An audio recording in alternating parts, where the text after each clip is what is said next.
Thom. The phrase midlife crisis is usually associated with emotional turmoil. Can you provide a perspective for the collective to gracefully move through the transition? It's a really good question, and the real problem is midlife is legitimately crisis time because, for the average person who doesn't know how to meditate, it's appropriate to get into a freak out when you think you're at the middle of your life.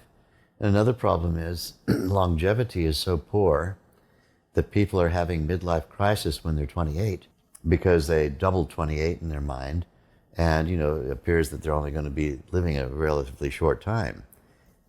As this continues, people will be having a midlife crisis when they're in 11th grade at high school because they're convinced that's the middle of their life. So first of all, let's get midlife out to like 60. And if you're a 60-year-old having a midlife crisis, I like that better because it means you're assuming you'll live to be 120. And that's a much better assumption. If we only have such a limited time to get ourselves organized, think of these poor teenagers.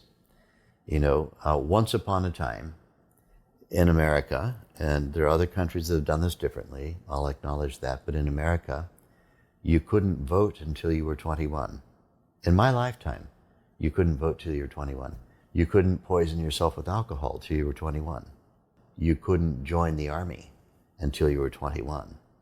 And then a very clever politician, who will go nameless for the moment, decided to capture a lot of votes and win the votes. A conservative politician said that he would drop the voting age to 18. And it worked.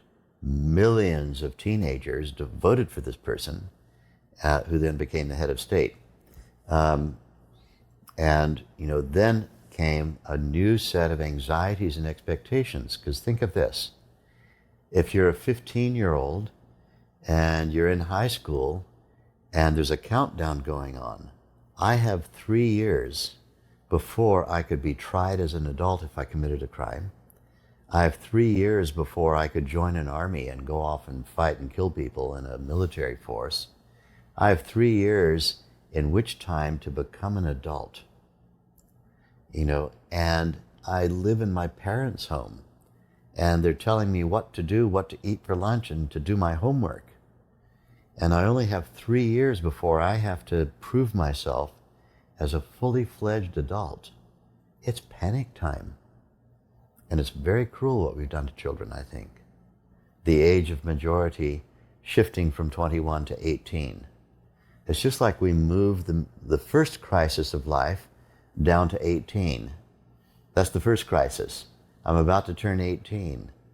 I'm emancipated from parental governance of me. I can do what I want. And I better figure out what I want, and I better figure out what I'm going to be for the world, and you're still a teenager, all right? This is very, very difficult, I find.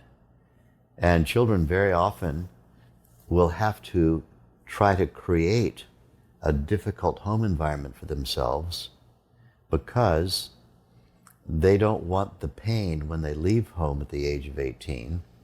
They don't want the pain of having to leave home. And so they create, it's a terrible home. I can't believe I live with these people. I can't believe I live with you people. I can't wait to get out of here. And all of that talk is all about, it's going to hurt so much when I leave, I have to make it something I'm relieved to do.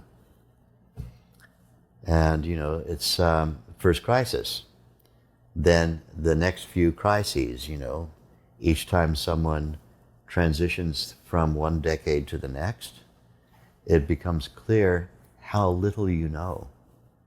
It takes about 10 years from birth until 10 years of age to stop slopping food on yourself and, to be able to eat in a way that's not embarrassing to other human beings. It takes about another 10 years to, figure out that there are other people in the world from age 10 to 20 and how you interact with them and how you're kind of stylizing yourself. So you have another 10 years of stylizing. Now you're 20, and all you've done is stop slopping the food on yourself and given yourself a little bit of token style, which isn't going to last. Never does. And then you move into your 30s. And, you're in your 30s, somewhere in your 30s, 40s, 50s, you're going to begin thinking life is going to end. Because there are people older than you who are dropping off the ledge, as it were.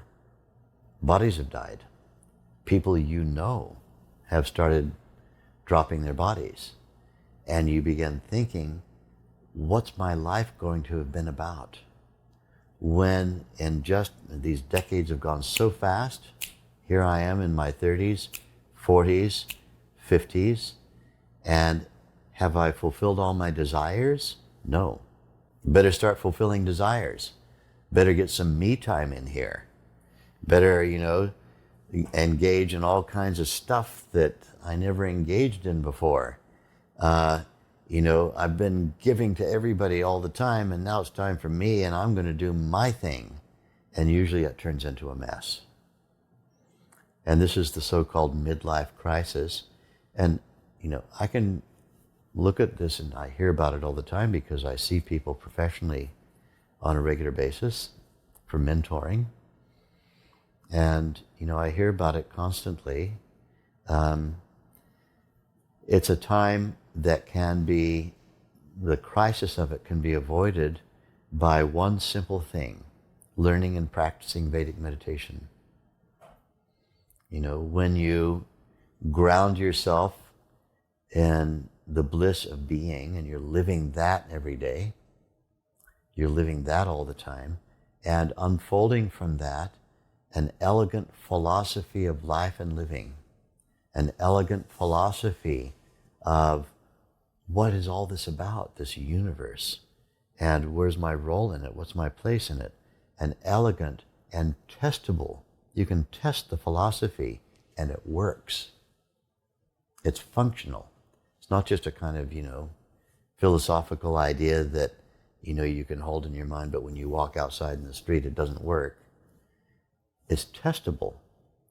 And what happens then is your capacity to arrive at an understanding of what you are and who you are and what everyone else and everything else is and what your interactive capability is with all of that, you lose that tendency to go, oh no, I'd better have some experiences because not too long from now I'm going to be an old arthritic, person with a cane or a walker or something, and it's not a very good look down at Erewhon when you're on a walker, or you're in there buying the $50 jars of honey, and you're on a pension, and here comes the pension, here comes the walker, here comes oh my God, I'm just going to grasp whatever there is around me and whoever there is around me,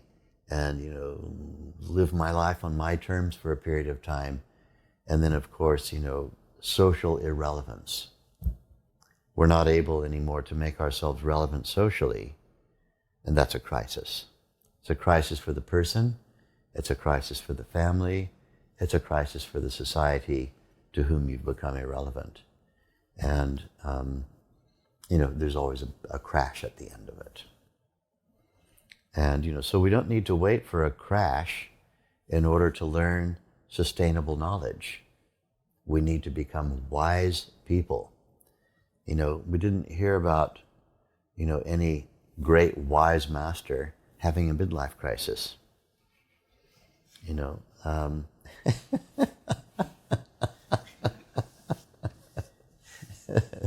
It's just, there's a kind of an evenness of flow through life.